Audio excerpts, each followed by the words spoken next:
Asambleísta. Vamos a dar inicio al debate. Tiene la palabra asambleísta Moisés Tagle.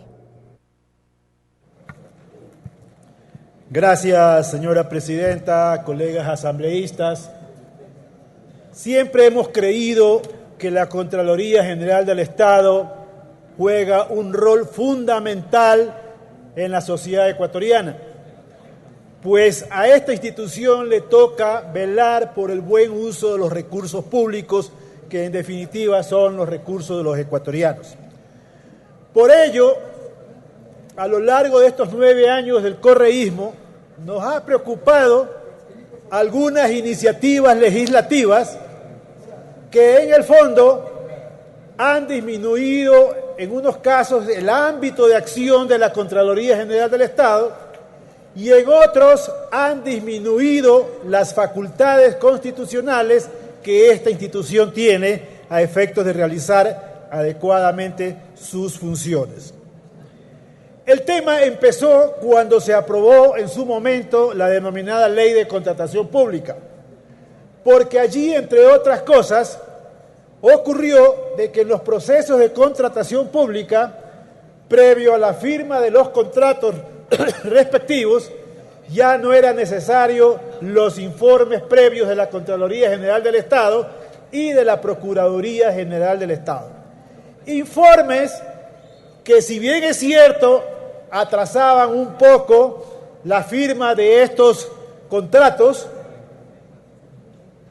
pero en su lugar daban una garantía tanto a contratantes como a contratistas de que los procesos de contratación se habían llevado a cabo cumpliendo todas las formalidades de forma y de fondo que la ley señala para estos casos. Si este informe previo de Contraloría General del Estado se mantuviera hasta el día de hoy, por ejemplo, no hubiera ocurrido lo que ha pasado desgraciadamente con ese tremendo despilfarro de recursos que constituye la denominada Refinería del Pacífico en el Aroma. Porque entonces la Contraloría General del Estado jamás hubiera dado el visto bueno para que se inicien trabajos relacionados con este proyecto sin que el Estado muestre fehacientemente de que tenía los recursos necesarios para financiar no solamente parte del proyecto, sino la totalidad del mismo. Por ello es que ha ocurrido lo que ha ocurrido, una enorme cantidad de recursos prácticamente botados en un montón de cascajo que no le representan ningún rédito social ni económico al Ecuador. Luego tenemos el tema de la famosa enmienda constitucional, que a nuestro juicio siempre fue una reforma, en donde se disminuyó las capacidades que la propia Constitución aprobada en Montecristi señalaba para la Contraloría General del Estado, al convertirla simplemente en un juez de cuenta y quitarle la facultad de también auditar la gestión de las entidades del sector público. Aquí en su momento escuchamos a algunos asambleístas del correísmo señalar que el tema de la gestión de las entidades del sector público solamente tenía que ver con cumplimiento de objetivos cuantitativos en el plan de actividades de cada entidad pública. Nada más lejos de la verdad. Esa es una parte, pero probablemente no la parte más importante cuando se audita la gestión de las entidades del sector público. Mucho más importante es auditar la calidad del gasto. Si es que realmente las obras que se contratan obedecen a precios que están vigentes en el mercado. De eso se trata el tema de la gestión, el valor cualitativo de que los recursos están bien utilizados, de que no se hacen obras con precios que van muy por encima de los que están establecidos en los mercados internacionales. Si es que la Contraloría hubiera en su momento realizado, ahora ya no lo puede hacer producto de la enmienda, una verdadera auditoría de la calidad del gasto, tendríamos serios reparos al hecho de que en el Ecuador se han contratado carreteras que llegan a costar la cantidad increíble de casi 20 millones de dólares el kilómetro. Hubiera encontrado que en el Ecuador se está pagando por cada kilovatio de generación hidroeléctrica instalado más de $3.000, cuando en el mercado mundial ese kilovatio no va más allá de los 2.000. Hubiera encontrado de que se han hecho algunas obras, con estudios deficientes, como por ejemplo la denominada planta en Bajo Alto en la provincia del Oro, que prácticamente se está hundiendo.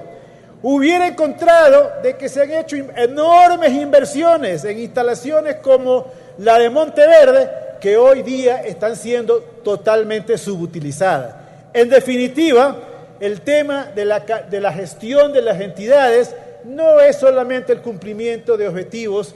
cuantitativos, sobre todo es el tema del cumplimiento de objetivos cualitativos, el costo de oportunidad de los recursos públicos, la calidad de las inversiones y en general lo que cuestan las obras del sector público.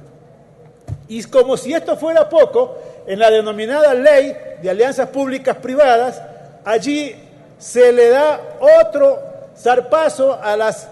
capacidades de auditoría de la Contraloría, al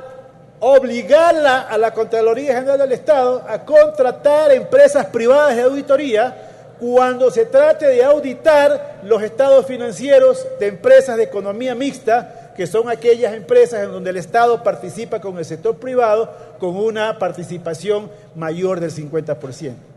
Pero además, si uno lee atentamente esa ley, también la Contraloría está vetada de realizar auditorías en otras empresas que van a trabajar conjuntamente con el sector privado, sobre todo en los denominados sectores estratégicos y en los cuales el Estado no va a tener más del 50%. Allí ni siquiera a través de una empresa de auditoría privada va a estar presente la función o el rol de la Contraloría. Yo también he sido crítico de falencias en la Contraloría General del Estado. Me parece que, por ejemplo, en el ámbito universitario, pese a que la Ley de Educación Superior anterior y la actual determina de que la Contraloría debe diseñar procedimientos de auditoría adecuados para las características muy particulares de las universidades públicas, no lo ha hecho. Y cuando hacen las auditorías de las universidades públicas, realmente las autoridades de estas universidades tienen serios problemas tratando de justificar actividades que son muy propias de las universidades y que no se parecen para nada a las que están vigentes en cualquier otra entidad del sector público. También he sido crítico en ocasiones cuando los auditores de la Contraloría General del Estado, en vez de dedicarse a auditar los temas de fondo, en donde están comprometidos los usos de los recursos o el buen uso de los recursos, se preocupan de temas secundarios que generalmente apuntan a descubrir alguna falencia del directivo de una entidad del sector público. Pero ello no quiere decir, pese a estas falencias que he podido en su momento criticar de la Contraloría, que no apoyemos toda iniciativa que tenga el objeto de mejorar las actividades de control de este ente fundamental del sector y del Estado. Por ello, frente a esta iniciativa planteada por la propia Contraloría de facilitar las declaraciones patrimoniales de los servidores del sector público, incluyendo a dignatarios y demás, me parece que es oportuno el que podamos ayudar a la Contraloría. Es evidente que asambleísta. Este tema, como se ha manejado hasta el momento, representa la acumulación enorme de documentos que, según notas de prensa, van más allá de 2 millones de documentos que están seguramente embodegados y que no han sido analizados adecuadamente. Lo único que yo aspiro,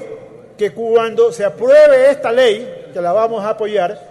es que la Contraloría General del Estado, a diferencia de otras entidades del sector público, se preocupe de contratar el diseño de una página electrónica adecuada, sin fallas, que permita efectivamente al usuario que va a acceder a esta página entrar toda la información que esta ley determina a efecto de que los funcionarios y servidores públicos podamos cumplir con nuestra obligación de presentar nuestras declaraciones patrimoniales. Muchas gracias, señora presidenta. Gracias.